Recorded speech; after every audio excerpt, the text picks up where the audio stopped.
Hi everyone, আসসালামু আলাইকুম। অনেক অনেক দিন পর একটা ভিডিও নিয়ে আসলাম। আমি একটু অসুস্থ, যে কারণে ভিডিও আপলোড করতে পারছি না। তো ওই দিন চলে যাচ্ছিলাম আমার খালামণির বাসায়, আর আমার হাজব্যান্ড বাড়ি যাচ্ছিল। তো আমি আমার হাজব্যান্ডের গাড়িতেই উঠে একবারে যাচ্ছিলাম। তো গাড়ি যাচ্ছিল সি বিচের রোডটা দিয়ে যাচ্ছিল। তো অনেক ভালো লাগছিল, অনেক দিন পর আমি বিচের পাশ দিয়ে যাচ্ছি। আর যেহেতু বিকাল টাইম, সো ওয়েদারটাও অনেক বেশি সুন্দর ছিল। আর এখন যেহেতু একটু শীত শীত পড়ে গিয়েছে, তো বিকালের টাইমটা কিন্তু অনেক অনেক ভালো লাগে আমার কাছে। যাই হোক, যেতে যেতে আমরা দুইজন মিলে অনেক অনেক গল্প করছিলাম আর বিচ দেখতে দেখতে যাচ্ছিলাম। তো যতই সামনের দিকে যাচ্ছিলাম ততই একটা নিরিবিলি পরিবেশ পাচ্ছিলাম। অনেক অনেক ভালো লাগছিল। আমার অনেক দিন পর মনে হচ্ছিল যে আমি বিচে আসলাম। তাও বিচে যদি নামতে পারতাম তাহলেও আরেকটু ভালো লাগতো। যাই হোক, দেন গল্প করতে করতে আর বিচ দেখতে দেখতে চলে যাচ্ছিলাম খালামণির বাসায়। তো এই তো আমি নেমে যাই, আর আমার হাজব্যান্ড চলে গিয়েছিল। তো আমি যাচ্ছিলাম হাঁটতে হাঁটতে, আর আমার চেহারার অবস্থা খুবই খারাপ, যেহেতু আমি কয়েকদিন ধরে একটু অসুস্থ ছিলাম।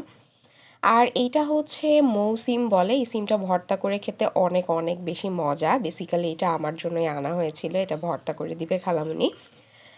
আর এটা পরের দিন সকালবেলা খুবই সুন্দর একটা রোদ উঠেছিল।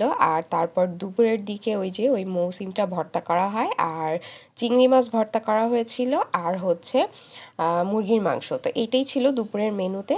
তো খাওয়া দাওয়া করে আমরা বাসায় চলে আসছিলাম। দেন আমি আর কোনো ফুটেজ নেই নাই। এটা পরের দিন সন্ধ্যাবেলা আম্মু ডিম চপ বানিয়েছিল, অনেক বেশি মজা হয়েছিল এটা খেতে। দেন এটা খাচ্ছিলাম আর সবাই মিলে একটু গল্প করছিলাম। তারপর একটু চাও নিয়ে নিই, রং চাই নিয়েছিলাম আর কি। তো এই তো ওই দিনেরও আর কোনো ফুটেজ আমি নিইনি। এটা তারপরের দিন আবার সন্ধ্যাবেলা আমি একটু চটপটি খেতে চেয়েছিলাম, তো আম্মু চটপটি বানিয়েছিল।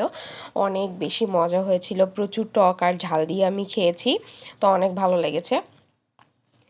আর যেহেতু আম্মুর বাসায়, সো খাওয়া দাওয়ার ফুটেজ ছাড়া আমার কাছে আর কোনো ফুটেজই নেওয়া হয় না। মানে আমি যখন খেতে বসি, কিছু একটা মজার খাবার থাকলে আমি ওইটাই ভিডিওতে নিয়ে নেই। দেন যাই হোক, এটা তারপরের দিন সকালবেলা, যেদিন আমি বাসায় চলে আসবো আমার বাসায়। তো আমি আম্মুর গাছপালাগুলো একটু দেখছিলাম, খুব সুন্দর সুন্দর ফুল ধরেছিল। বেশিরভাগ গাছই একটু নষ্ট হয়ে গিয়েছে, যেহেতু শীত পড়ছে, তো গাছগুলোর অবস্থাও একটু খারাপ হচ্ছিল, আবার কয়েকটা ভালোও ছিল, এরকম আর কি। তো এই আর কি, গাছের ফুলগুলো একটু দেখছিলাম, আর বাসায় চলে যাব আজকে, সো সেটাও চিন্তা করছিলাম। তো এই আর কি ছিল আমার উল্টাপাল্টা একটা vlog. So thanks for watching, Allah Hafiz.